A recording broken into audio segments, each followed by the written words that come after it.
Au début des années 1980, Haïti vivait une époque lourde de silence et d'incertitude.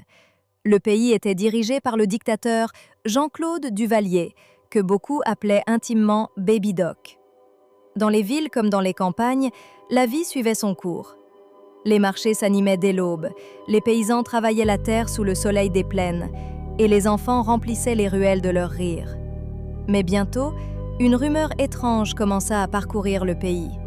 Au début, ce n'était qu'une simple histoire racontée dans un coin de marché. Une femme l'avait entendue d'un voisin.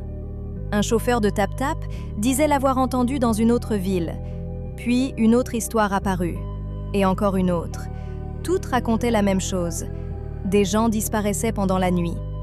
Selon la rumeur, une camionnette mystérieuse circulait sur les routes après la tombée de la nuit. Elle apparaissait soudain dans un quartier silencieux. Ses phares perçaient l'obscurité, puis elle disparaissait, comme si elle cherchait quelqu'un. Certains disaient avoir aperçu les hommes qui se trouvaient dans cette camionnette, des hommes costauds, barbus, aux yeux clairs. Pour beaucoup de gens, ils n'étaient pas du pays.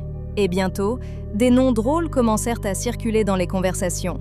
On les appelait « Timachine », d'autres disaient « Tiblanc » et parfois même « Timelette ». Personne ne savait vraiment d'où venait ce nom, mais il se répandit dans tout le pays. Des montagnes du Nord, aux plaines de l'Artibonite, jusqu'au quartier populaire de Port-au-Prince. Le soir, les parents commencèrent à avertir leurs enfants.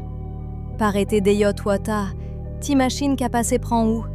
Ne reste pas dehors trop tard, la camionnette peut passer te prendre. » Et peu à peu, les rues devinrent plus silencieuses. Dans certains quartiers, des habitants affirmaient avoir vu une camionnette blanche rouler lentement dans la nuit, sans bruit, sans s'arrêter. Mais lorsqu'on demandait des preuves, il n'y en avait jamais. Toujours l'histoire de quelqu'un d'autre, toujours un ami, d'un cousin, d'un voisin. Les années passèrent, mais personne ne put jamais confirmer officiellement ces enlèvements. Aucune enquête, aucune preuve, seulement des histoires, des souvenirs.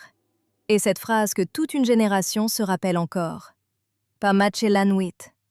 Timachine capoté walé. Aujourd'hui encore, le mystère reste entier. Était-ce une réalité cachée? Une rumeur née de la peur d'une époque?